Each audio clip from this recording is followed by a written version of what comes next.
O semáforo virou vermelho e, por um instante, o mundo inteiro de Ricardo teve a mesma suspensão que aquele sinal. Os motores engasgando, as buzinas acomodando-se num suspiro coletivo, o ar abafado do centro da cidade retendo o cheiro quente do asfalto e do óleo. Ele encostou o pé no freio, as mãos no volante, e os olhos, habituados à geometria certinha das salas de reunião, ao brilho contido do seu sedã, desviaram por instinto para a calçada, onde uma figura miúda se mexia entre pilhas de papelão, como se estivesse procurando algo que já não existia. Era uma imagem tão fora do lugar que por um segundo Ricardo pensou ter confundido com uma mancha. Uma mulher enrolada num cobertor gasto. Cabelo molhado colado à face. As mãos entrelaçadas protegendo um objeto que poderia ser qualquer coisa. Um saco de plástico. Um pedaço de pão. Um brinquedo. O sinal permaneceu vermelho, e naquela pequena eternidade o endereço das lembranças o puxou.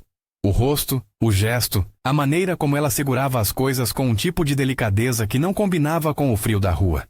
Carmen. O nome veio como quem solta uma moeda no fundo de um poço. Anos antes, fora a mulher que organizara os livros da casa, que sabia qual vaso ia melhor na sala de jantar, que voltava do mercado com uma lista de compras que parecia ter sido escrita para tornar os dias mais suaves. Carmen tinha um ar de calma. Nada ali parecia pedir guerra. E agora, naquela calçada, enrolada num cobertor que já vira melhores dias, Carmen parecia a versão reduzida de si mesma, uma imagem de quem foi deslocada do seu lugar. O motorista ao lado buzinhou. Ricardo respirou. Desceu do carro. A pressa do mundo ao redor fez tudo ficar mais afiado. O zumbido dos outros veículos, o cheiro de carvão de um ambulante, o farfalhar do papelão. Carmen ergueu os olhos com uma lentidão que mais parecia reconhecimento tardio do corpo. Quando viu Ricardo, algo parecido com uma sombra de alívio passou por sua face, e junto dela, uma surpresa que fazia lembrar a cordialidade do passado. "Senhor Ricardo?" ela murmurou, a voz rouca da rua. Um vento leve trouxe sujeira até a gola do casaco dele. A cidade seguiu seu curso indiferente. O semáforo ainda estava vermelho. Ele se aproximou devagar. Havia ali uma história embutida em cada ruga do rosto dela, e na sua própria garganta. Uma pergunta que não queria calar. O que tinha acontecido para que Carmen, que conhecia a casa como a palma da mão, terminasse encolhida num pedaço de papelão? "Como você foi parar aqui?" Ele perguntou, sentindo que a pergunta não abarcava o que precisava ser dito. Ela riu, um som pequeno, quase sem ar. "Disseram que eu roubei um colar, senhor. Me humilharam, me mandaram embora, não tive onde ir." A explicação veio sem traços de teatralidade. Era um relato seco, como se tivesse sido repetido muitas vezes. As pessoas que passam por ruas aprendem a contar o que lhes aconteceu de maneira que não incomode o outro. Ricardo olhou em volta. Havia curiosos, um casal que discutia por que perdera umas casas na fila de carros, um menino comendo um espetinho. Ninguém sabia o nome daquele colar. Para eles, Carmen era apenas mais uma história que a cidade engolira. Para ele, a história batia na única coisa que, àquela altura, ainda o deixava vulnerável: memória e fidelidade a quem um dia cuidara do que era dele. "Quem disse?" ele insistiu. À sua volta, o trânsito retomava pequenas aceleradas. Carmen conteve a respiração. "Helena, minha patroa", disse ela com uma mistura de desgosto e inocência que partia o som em dois. Ela contou que o colar sumiu no jantar. Na mesma noite apareceu um bilhete com meu nome. Me chamaram a atenção na frente de todo mundo, e eu não tinha como provar. As palavras eram simples, mas traziam o peso de um castigo público. A palavra de uma mulher rica contra as mãos rachadas de uma mulher que não tinha documentos que a defendessem. Ricardo sentiu uma pontada de incredulidade que logo se misturou a algo mais quente. Uma raiva controlada. Não pelo choque da acusação em si, mas pela injustiça de uma vida desmontada por uma palavra. Por anos ele vira como a cidade tratava o invisível. As mesmas mãos que serviam um café, que limpavam um vidro, que colocavam as flores na mesa eram descartadas com a facilidade com que se troca um guardanapo. Havia inúmeras desculpas racionais para não se envolver, e ele sabia todas elas. Ainda assim, naquela esquina diante daquela mulher, todas as desculpas perderam densidade. "Você quer vir comigo?" Foi uma decisão tão imediata que ele mesmo quase se surpreendeu. Havia riscos práticos, A logística da vida de um homem com compromissos, com secretárias que checavam horários. Havia constrangimento. Puxar alguém da rua para o seu carro poderia ser mal interpretado. Mas a imagem dela, pequena sob o cobertor, foi suficiente para inclinar o equilíbrio. Carmen hesitou. Não era só a oferta de um abrigo temporário. Era a possibilidade de ser vista de novo como gente. Eu não posso atrapalhar, murmurou. Tenho meu menino. A voz falhou. Lucas está com Dona Maria. A menção a Lucas revelou a presença de laços que resistiam. Ricardo lembrava de um dia em que ela trouxera uma foto infantil para mostrar a ele. Orgulhosa de um filho que cantava desafinado e tinha as bochechas cheias. Se havia um fio que ligava aquela mulher à normalidade, era esse. Traga ela, disse Ricardo ao homem que estava com ele no banco do passageiro, um colega do trabalho que tinha vindo levá-lo a um evento, e que, sem muita opção, ajudou a carregar Carmen para o carro sem grandes perguntas. No interior do veículo, o ar-condicionado fazia o couro dos bancos rangerem com um som de lugar muito diferente daquele da rua. Carmen entrou com o cuidado de quem carrega um tesouro frágil. Um pacote com poucas roupas, uma pequena sacola plástica com documentos que mais pareciam lembranças. Ao fechar a porta, Ricardo reparou num cheiro que ficou impregnado. Uma mistura de sujeira, gasolina e um perfume baratinho que tinha sido um presente de alguém muito distante no tempo. Ele não sabia que depois daquela noite o cheiro o perseguiria em memórias que se cruzariam com os corredores silenciosos da sua casa. No quarto do hotel, a cena foi doméstica e comovente. Carmen ocupou o chuveiro com a naturalidade de quem precisava recuperar um corpo. O espelho embaçou. A água escorreu devagar, e quando ela saiu, havia uma leve cor no rosto que o frio da rua havia roubado. Ricardo trouxe roupas, uma toalha, uma escova de dentes. Não fez perguntas invasivas. Sentou-se na beirada da cama e deixou que o silêncio fizesse o que palavras não podiam. Reconstruir o respeito. Enquanto ela se ajeitava, Carmen contou, por partes, como tudo acontecera. Não havia reconstituição dramática, apenas fatos relevantes. O jantar beneficente, a ausência de uma joia de família, o surto de Helena. Ela começou a gritar. A forma como os outros convidados olharam para uma serva que, até a véspera, servira a sopa com um sorriso. Ela disse que me tinha visto com o colar. Acrescentou, a voz cortando como uma navalha de papel. Dizem que eu dei para alguém que vendi. Mas eu não havia saído da cozinha. Ricardo passou a noite acordado. Não tomou vinho. Não fez telefonemas.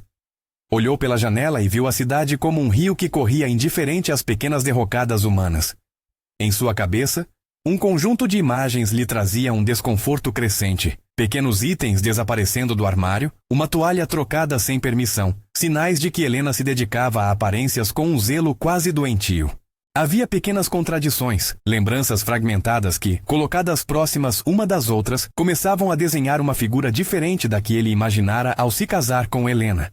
Ele lembrava agora de detalhes que não fizera questão de notar antes. Uma foto antiga que sua esposa guardava com uma reverência desproporcional, recibos que ela assinava sempre com uma caneta de luxo, bilhetes trocados em segredos.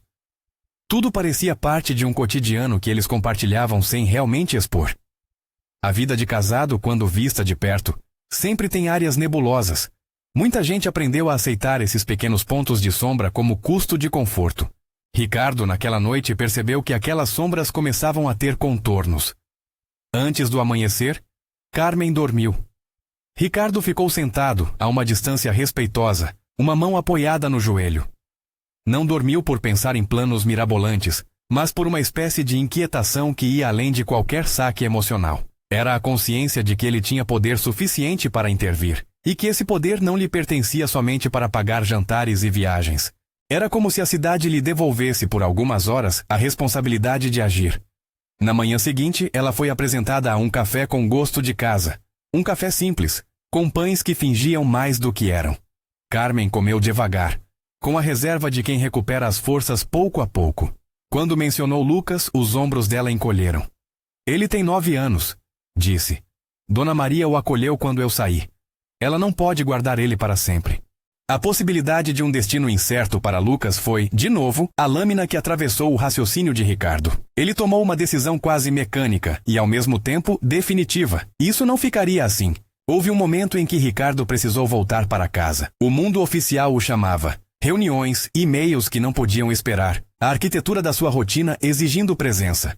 Convidou Carmen para acompanhá-lo até uma solução provisória, um abrigo, um lugar onde pudesse lavar-se, documentos a serem organizados. Mas percebeu que a casa que ele deixava para trás tinha portas que fechavam com mecanismos que ele não controlava mais. Ao entrar no elevador, sentiu o peso de uma decisão, a de não deixar dúvidas soltas. Quando o sedã parou na garagem do seu prédio naquela noite, a casa estava no silêncio habitual de quem trabalha com horários apertados. Uma mesa posta ao estilo formal, a iluminação que valorizava quadros e objetos, o som distante de um programa de rádio. Helena estava fora, com um compromisso que ela ditava com a mesma intensidade de uma regra doméstica. Ricardo trancou a porta atrás de si com um gesto automático, mas a sensação de deslocamento persistiu. A cada cena da casa que viu, a luz suave no corredor, as almofadas alinhadas, o vaso com flores que ele nem lembrava ter comprado, um pequeno alarme interno soava. Havia algo errado ali, uma precisão demais. Ele não procurou pela verdade como quem varre um cômodo. Não havia violência em seu gesto, nem intenção de espionagem que tornasse sua ação desonesta a olhos alheios. Simplesmente foi até o cofre. Conhecia o código por anos de vida em comum. Sabia onde a chave estava escondida, qual música ela gostava de ouvir quando precisava se concentrar. Ao tocar o metal frio do cofre, a respiração dele acelerou de um jeito antigo. Aquele tipo de ansiedade que vem quando se cruza uma fronteira entre o conhecido e o possível.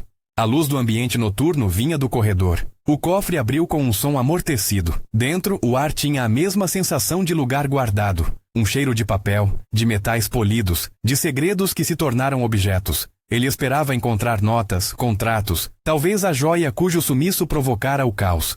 O que encontrou, no entanto, foi mais do que um simples objeto. Sobre uma almofada de veludo, repousava o colar, o mesmo que Carmen descrevera, com um pingente de um metal trabalhado e uma corrente que reluzia com uma espécie de arrogância contida. O contato com a superfície fria do brinquedo fez algo em Ricardo, uma mistura de traição e clareza. O colar não era apenas um ornamento. Era um ícone de quem tomava para si e quem era descartado. Ao lado do colar, havia uma pasta marrom, arquivos ordenados em pilhas, e entre eles, extratos. Ele não era contador, mas entendeu com uma fluidez quase prática que os documentos delineavam transferências, valores que apareciam e desapareciam em contas que não deveriam receber aquilo. Havia nomes, parentes, empresas de fachada, pagamentos que coincidiam com temporadas de festas e viagens que Helena fazia sem explicação. Um relatório mais técnico dizia auditoria interna, e na sua margem alguém havia escrito, com uma caligrafia que reconheceria em qualquer circunstância por ser a mesma que assinava cheques, uma série de datas e um número de referência. Ricardo sentiu o chão ceder sob uma nova percepção. Aquilo não era um simples deslize. Era um padrão, era ação deliberada. Nada na descoberta foi cinematográfico. Não houve luzes que iluminassem rostos, nem trilha sonora que marcasse o momento com notas triunfantes.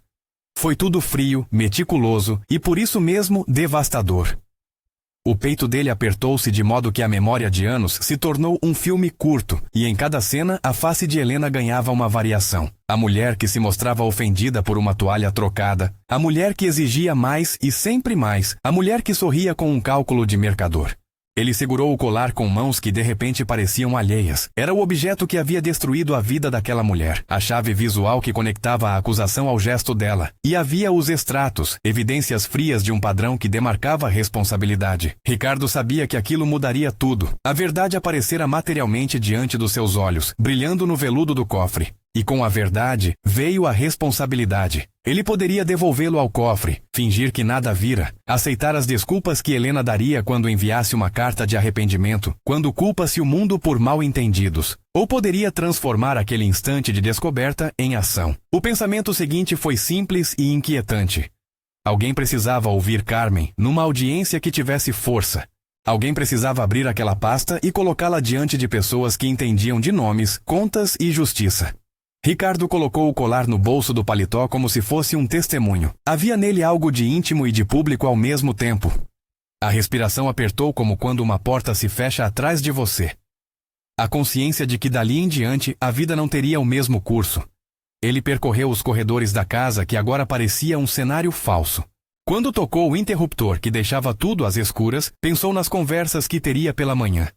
Não surgiriam soluções imediatamente. O mundo já mostrara que a justiça demora, que processos se enrolam, que a verdade precisa de paciência. Naquele instante, antes de decidir o que fazer, Ricardo sentou-se à mesa da cozinha, abriu a pasta marrom e começou a juntar mentalmente possíveis passos. Existia a opção de contratar um contador forense, de procurar advogados que lidassem com fraudes e com a exposição pública que um caso assim poderia gerar. Havia também a possibilidade de não transformar tudo em espetáculo, proteger Carmen, obter abrigo para Lucas, organizar documentos que sustentassem a inocência dela. Cada opção requeria cuidado, tempo e uma disposição que ia além do impulso. Enquanto observava os extratos, a madrugada lhe trouxe memórias dispersas. Um jantar de família em que Helena se demorou a servir. Uma expressão de frustração quando alguém reclamou de uma conta pequena. Telefonemas que ela atendia com uma voz que havia aprendido a manter firme. Havia coerência psicológica ali. Helena não era caricatura. Era uma mulher cuja vaidade e ambição a haviam conduzido a decisões que agora se materializavam como delação fiscal. Nichos escuros de transações que beneficiavam quem ela queria favorecer. Era uma mulher que, para proteger um esquema, preferira sacrificar a reputação de outra pessoa.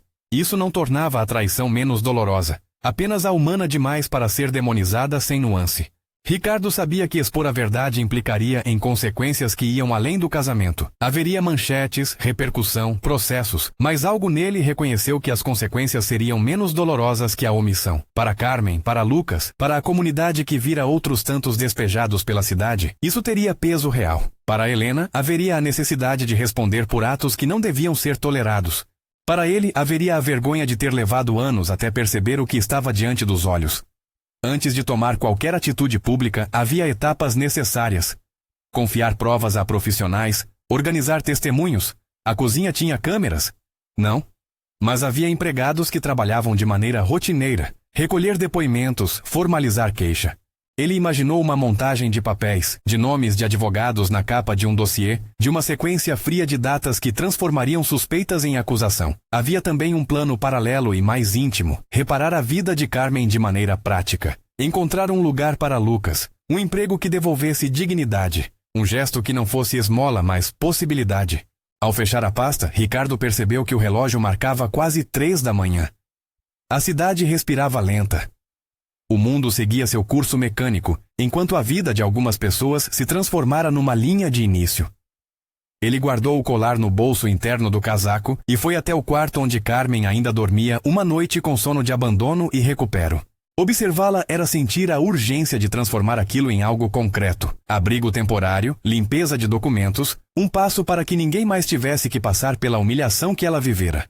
Ainda naquele dia, antes do primeiro sol mais forte, resolveu algo que parecia simples e monumental ao mesmo tempo. Ele não iria agir sozinho. Entretanto, a primeira ação era prática e pessoal. Precisava primeiro assegurar que Carmen tivesse um lugar para dormir e que Lucas não ficasse sem cuidado. Precisava também manter aquelas provas fora do alcance de quem poderia destruí-las. Paulo, seu advogado de confiança, um homem prático que trabalhara com litígios empresariais e que sabia montar um caso sem espetáculo, seria chamado. Um contador forense, alguém que pudesse traduzir os números em narrativa compreensível para um tribunal ou para uma audiência pública, seria contratado. E, em paralelo, precisava fazer algo que fosse além da justiça reativa. Precisava pensar numa forma de reparar socialmente, não com um gesto caridoso, mas com um projeto que devolvesse dignidade. A ideia que veio a ele enquanto tomava café foi concreta e estranha de tão natural. Criar uma fundação que não fosse apenas um nome num papel, mas um lugar de trabalho, de formação e de reabilitação para pessoas que, como Carmen, foram expulsas e esmagadas por um sistema que privilegia aparência e lucro. Era, ele pensou, a forma mais real de transformar uma acusação em oportunidade de mudança coletiva.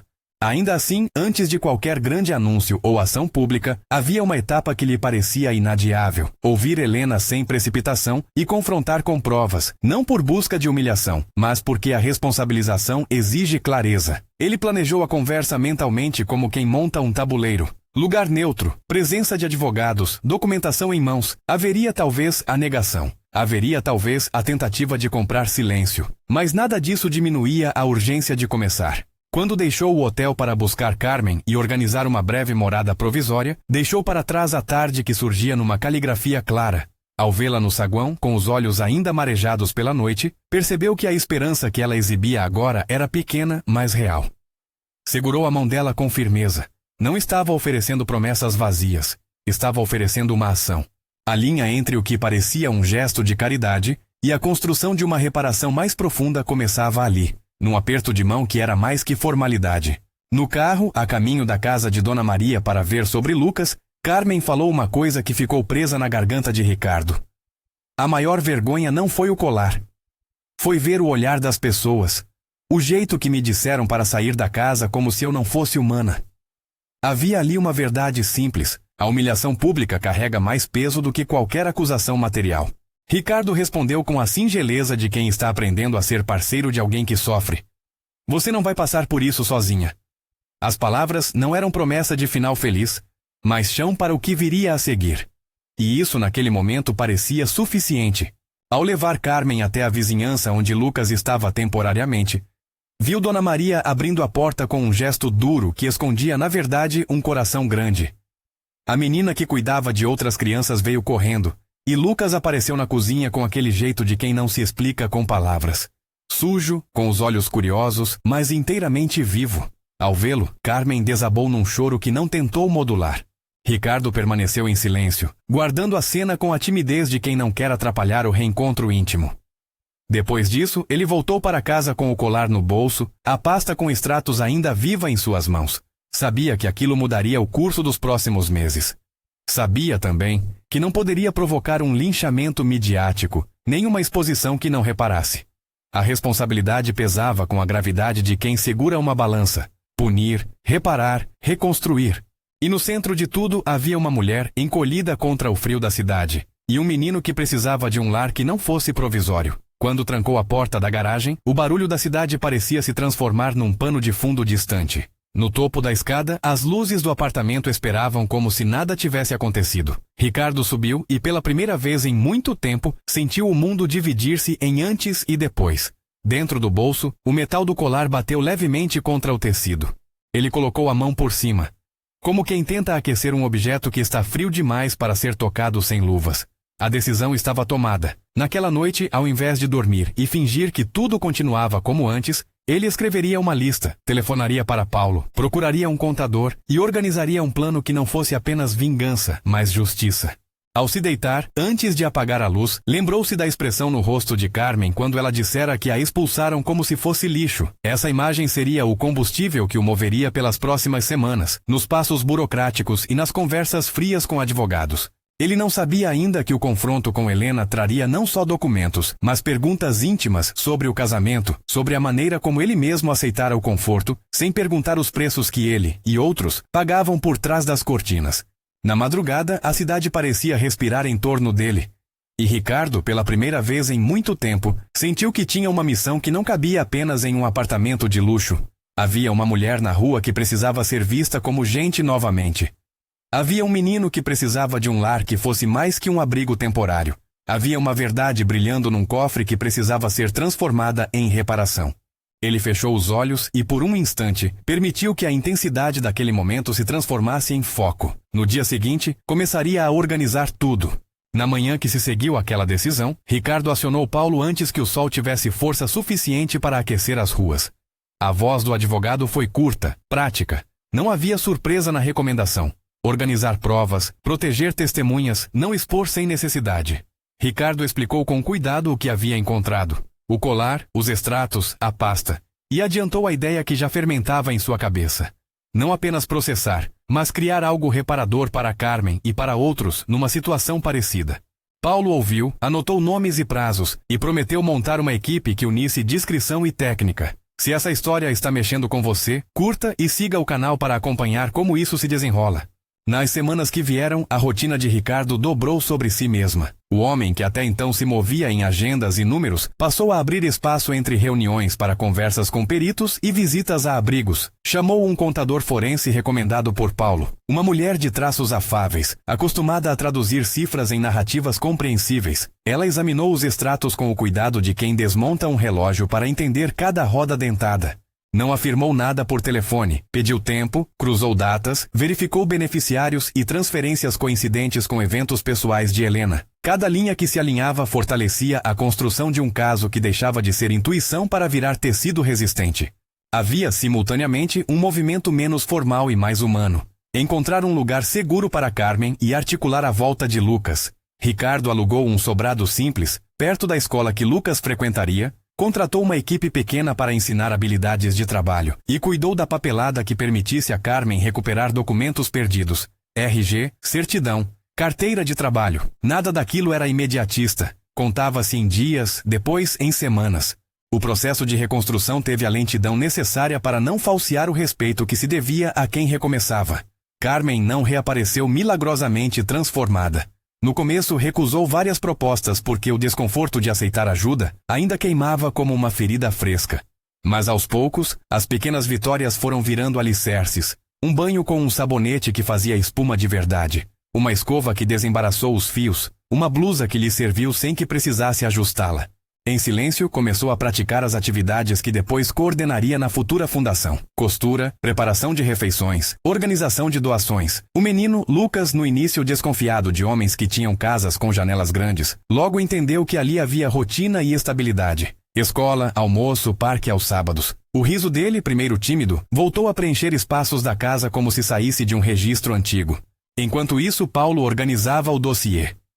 A cada documento anexado, Ricardo sentia o peso do inevitável crescer. Havia contratos irregulares em nome de empresas de fachada, pagamentos a fornecedores inexistentes, notas frias que quitavam viagens e roupas que não constavam no orçamento doméstico declarado. Paulo explicou a estratégia com clareza prática.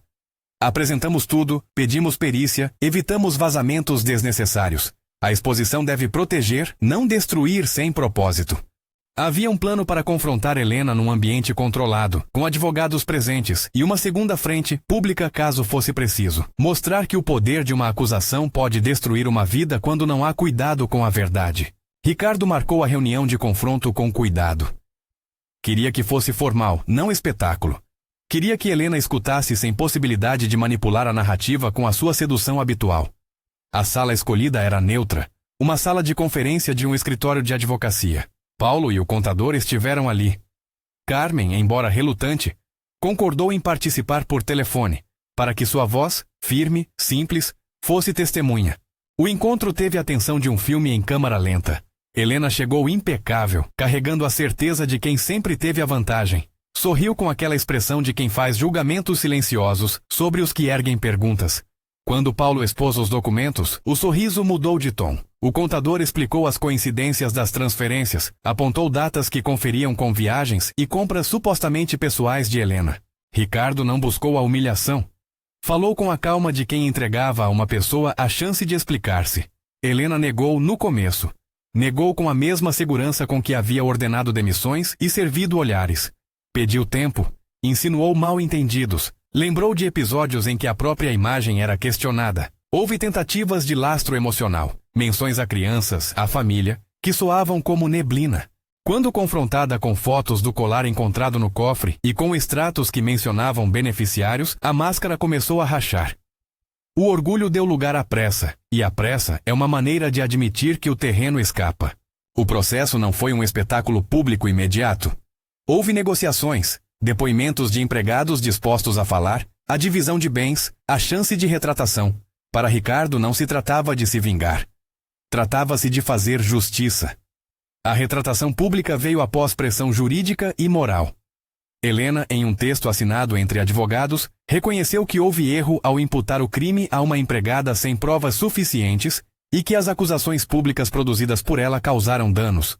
Não foi apenas uma carta em tom cerimonioso. Foi uma obrigação acordada em juízo que teria que ser lida em veículos de alcance relevante e acompanhada de pedido formal de desculpas. Havia uma cláusula de reparação financeira, contida em termos negociados, pensada em grande parte para possibilitar o trabalho reparador que Ricardo queria criar.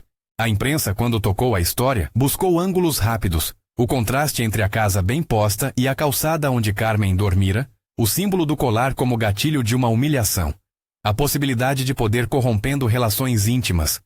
Ricardo pediu discrição. Não porque quisesse esconder a verdade, mas porque sabia que a exposição, se mal conduzida, poderia ferir Carmen novamente. Ainda assim, quando a retratação foi lida em voz alta em alguns telejornais e quando fotos da iniciativa de Ricardo surgiram ao lado de relatos sobre equipe de defesa de empregadas domésticas, a repercussão mudou. Era menos sobre escândalo e mais sobre responsabilização. Helena perdeu espaço social. Contratos de relações públicas foram rescindidos. Convites desapareceram. Não se tratava de humilhação pública programada, mas de consequências que acompanhavam decisões feitas sem zelo. Paralelamente ao curso de justiça, Ricardo tratou de transformar o gesto simbólico em algo duradouro. A Fundação Novos Caminhos nasceu de um pequeno escritório de planejamento. Não um título vazio, mas um centro que oferecia capacitação profissional, apoio psicológico, moradia temporária e conexão com empregadores comprometidos com tratamento justo. Ele juntou uma equipe com pessoas que sabiam de burocracia e outras que sabiam de afeto. A primeira sede funcionou meses depois num galpão adaptado, com mesas, máquinas de costura, uma cozinha que logo seria capaz de alimentar não só os participantes, mas a comunidade ao redor. Carmen foi convidada a assumir uma responsabilidade. No começo, hesitou. Não queria ser Tolkien de uma história que a vitimava. Mas, após algumas semanas de convivência com uma equipe que a tratava como parceira e não como projeto de caridade, aceitou coordenar atividades de acolhimento. Teve a missão de construir protocolos que pudessem preservar a dignidade de quem chegasse, horários flexíveis para mães, espaços de descanso para quem vinha da rua em estado sensível, oficinas de retomada de identidade profissional. A cada decisão, a cada mesa arrumada, ela reconstruía uma autoridade que fora arrancada de sua vida pela humilhação pública. O trabalho não foi linear. Houve resistência de patrocinadores que temiam proximidade com casos controversos, desafios de logística e o cansaço humano das histórias que surgiam na porta da fundação. Pessoas chegaram com feridas afetivas, crianças sem registro escolar, senhas bancárias trocadas por promessas vazias.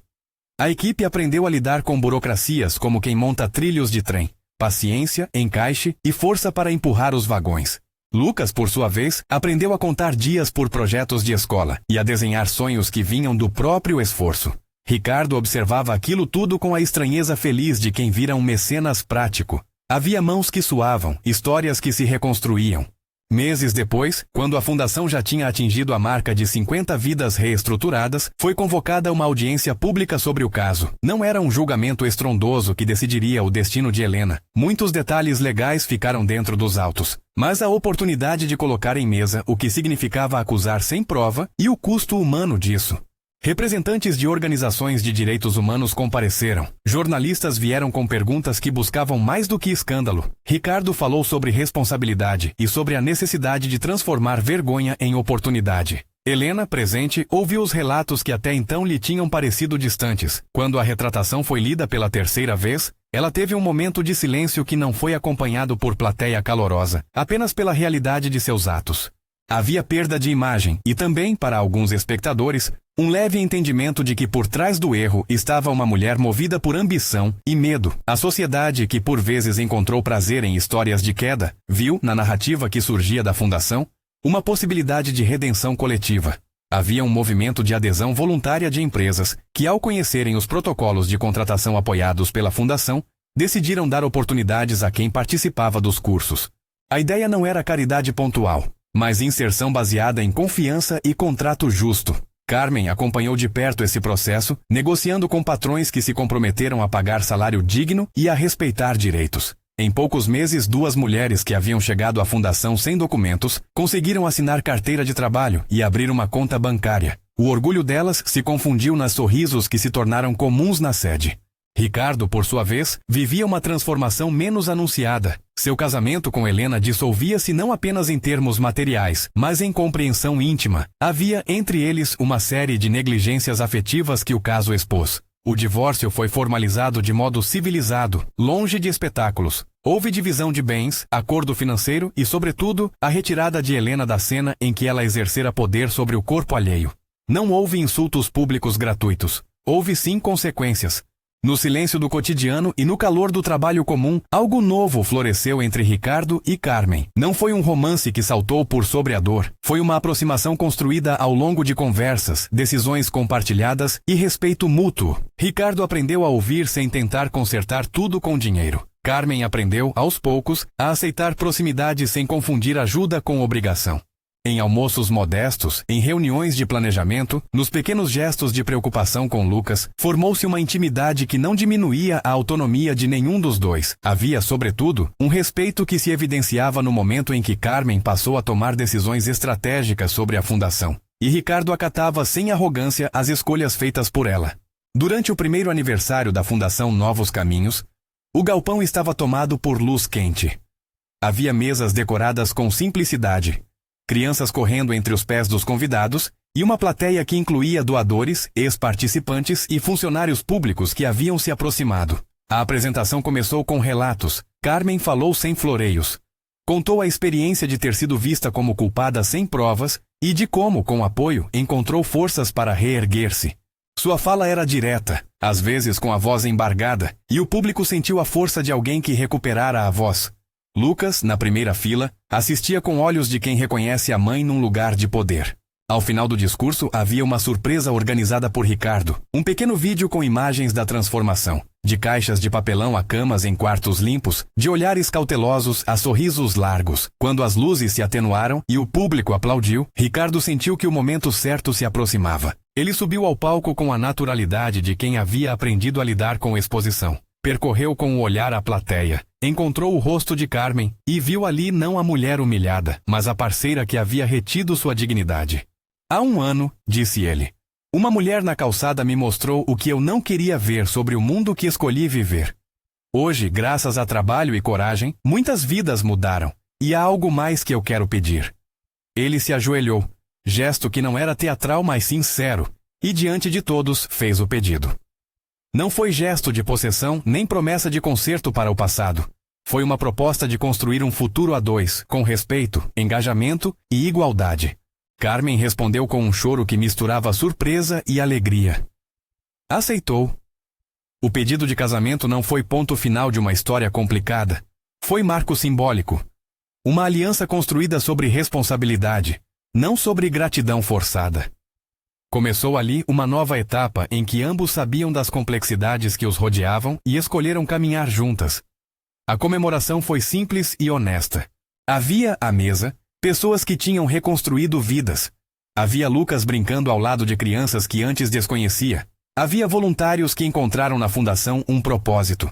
Meses depois, a fundação expandiu atividades e tornou-se um espaço reconhecido por sua metodologia de inclusão. Ricardo, que aprendeu a ouvir e a apoiar sem substituir, continuou a ser um agente prático, financiador quando necessário, parceiro quando solicitado. Carmen, como diretora executiva, criou programas de mentoria que vincularam recém-inseridos a profissionais que acompanhavam trajetórias por até 1 ano.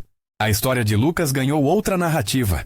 Ele encontrou na escola uma aptidão para desenho e, com o apoio da fundação, começou a fazer cursos que abriam portas para o futuro. A vida afetiva entre Ricardo e Carmen seguiu com o cuidado necessário. Não houve romantização de dor. O passado nunca foi apagado das memórias deles, mas passou a conviver com escolhas conscientes.